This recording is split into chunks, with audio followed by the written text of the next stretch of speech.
नमस्कार दोस्तों, मैं घनश्याम राय आप सभी का न्यूज डंका हिंदी में स्वागत करता हूं। बिहार की राजनीति में आजकल दो लोगों की खूब चर्चा हो रही है, एक तेजस्वी यादव, दूसरा सीएम नीतीश कुमार की। अब सवाल यह है कि आखिर दोनों नेता सियासी चर्चा में क्यों विषय बने हुए हैं। तो नीतीश कुमार अपने बयानों को लेकर चर्चा में है और उनके बयानों के मायने निकाले जा रहे हैं। तो दोस्तों, आज हम तेजस्वी यादव और नीतीश कुमार पर बात करेंगे। अगर आप हमारे चैनल पर नए हैं तो आपसे रिक्वेस्ट है कि हमारे चैनल को सब्सक्राइब जरूर करें। पहले हम बिहार के मुख्यमंत्री नीतीश कुमार की बात करते हैं। उनके बयानों पर बात करते हुए यह समझ में आ जाएगा कि आखिर तेजस्वी यादव की आजकल चर्चा क्यों हो रही है। आखिर नीतीश कुमार और तेजस्वी यादव में क्या चल रहा है, तो हम माजरा को समझने की कोशिश करते हैं। दरअसल कुछ दिन पहले ही मुख्यमंत्री नीतीश कुमार ने बिहार के मोतिहारी में कहा था कि बीजेपी के साथ उनकी अंतिम सांस तक दोस्ती चलती रहेगी। इसके बाद तो न जाने लोगों ने इसके क्या क्या अर्थ लगा लिया। मीडिया के लोग दौड़े दौड़े बिहार बीजेपी के कुछ नेताओं से बाइट लेकर बिहार की राजनीति को गरमा दिया। यह वैसा ही बुलबुला था जिसको थोड़ी सी भी हवा लग जाए तो फूट जाता है। बिहार के मुख्यमंत्री का बयान भी कुछ ऐसा ही था। बिहार और देश की राजनीति में यह चर्चा तेज हो गई कि मुख्यमंत्री नीतीश कुमार भविष्य में फिर बीजेपी के साथ हमजोली कर सकते हैं, लेकिन इसमें सच्चाई रत्ती भर नहीं थी और न ही है।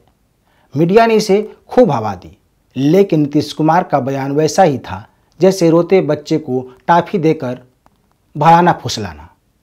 वैसे जेडीयू के कार्यकर्ता भी कन्फ्यूज हैं कि आखिर उनके नेता कहना क्या चाहते हैं और करना क्या चाहते हैं। ऐसे सवाल जब पार्टी के कार्यकर्ताओं में खड़ा होने लगे तो यह साफ हो जाता है कि पार्टी अपने लक्ष्य से भटक चुकी है और उसका भविष्य अधर में है। ऐसा ही कुछ नीतीश कुमार की पार्टी जेडीयू के साथ भी होने वाला है। तो क्या यह सही है कि जेडीयू बिहार में खत्म होने वाली है? इस प्रश्न का जवाब नीतीश कुमार के एक बयान में छुपा हुआ है। दरअसल 3 दिन पहले ही नीतीश कुमार ने तेजस्वी यादव के कंधे पर हाथ रखकर कहा था कि यह बच्चा ही अब हम सबका सब कुछ है। इसके बाद तो इस बयान को लेकर चर्चाएं तेज हो गईं और कहा जाने लगा कि जल्द ही जेडीयू का आरजेडी में विलय होगा। लेकिन माना जा रहा है कि यह विलय 2024 के लोकसभा चुनाव के बाद किया जाएगा। अब सवाल यह है कि क्या सही में नीतीश कुमार की पार्टी का आरजेडी में विलय होगा?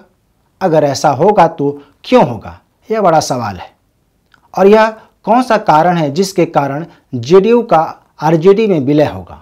और सबसे बड़ी बात यह है कि विलय 2024 के लोकसभा चुनाव के बाद ही क्यों होगा? यह सवाल बहुत ही महत्वपूर्ण है, क्योंकि इसी के आधार पर नीतीश कुमार की वैल्यू तय होनी है। यह बात सही है कि जेडीयू में नीतीश कुमार के बाद ऐसा कोई नेता नहीं है जो पार्टी को संभाल सके।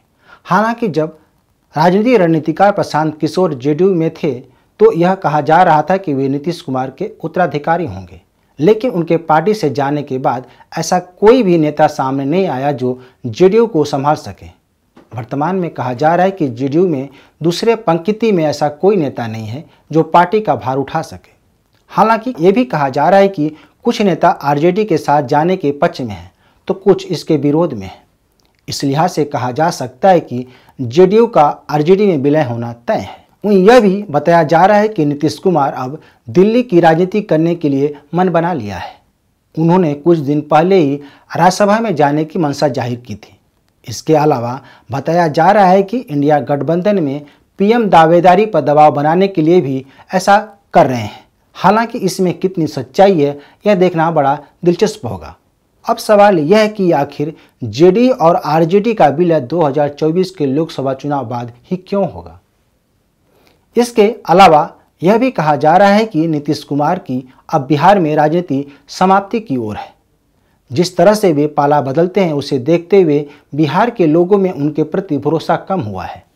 नीतीश कुमार एक कड़क मुख्यमंत्री के रूप में अपनी पहचान नहीं बना पाए हैं और न ही आगामी विधानसभा चुनाव में उनका जादू ही जनता पर चलने वाला है। जनता में उनकी लोकप्रियता घटी है। यही वजह है कि नीतीश कुमार अपने वजूद को बचाए रखने के लिए दूसरा विकल्प चुनना चाहते हैं। वहीं यह भी कहा जा रहा है कि जेडीयू के विलय से पार्टी में भगदड़ मचना तय है, जिसकी वजह से जेडीयू मतदाता बिखर भी सकते हैं। यही वजह है कि जेडीयू और आरजेडी के विलय को रणनीतिकार 2024 के लोकसभा चुनाव के बाद अमली जामा पहनाने की तैयारी में है। कहा जा रहा है कि नीतीश कुमार के कुछ ऐसे भी मतदाता हैं जो आरजेडी को वोट करने से परहेज करते हैं। बताया जा रहा है कि इन मतदाताओं को लोकसभा चुनाव तक रोके रखने के लिए ही आरजेडी और जेडीयू के विलय को रोका गया है। कहा जा रहा है कि अगर लोकसभा चुनाव से पहले आरजेडी और जेडीयू का विलय होता है तो ये वोटर छिटक सकते हैं और बीजेपी को वोट कर सकते हैं, जिससे इंडिया गठबंधन को नुकसान हो सकता है। इस बात को ध्यान में रखकर आरजेडी और जेडीयू के विलय पर अभी फुल स्टॉप लगा दिया गया है। बता दें कि इससे पहले भी जेडीयू का आरजेडी में विलय को लेकर दावे किए गए थे, लेकिन पार्टी में विरोध की वजह से इसे रोक दिया गया था। यह कहानी तब की है जब नीतीश कुमार बीजेपी से अलग होकर आरजेडी के साथ चले गए थे। उस समय पार्टी नेताओं के विरोध के बाद इस प्लान को ठंडे बस्ते में डाल दिया गया था। अब एक बार फिर दोनों पार्टियों के विलय की बात कही जा रही है। ऐसे में देखना होगा कि अगर जेडीयू और आरजेडी का विलय होगा तो नीतीश कुमार की राजनीति में क्या भविष्य होगा, वे किस भूमिका में दिखाई देंगे, यह देखना बड़ा मज़ेदार होगा। तो दोस्तों, आप इस बारे में क्या विचार रखते हैं, हमें ज़रूर बताएं। इस वीडियो को शेयर, लाइक और कमेंट जो करें।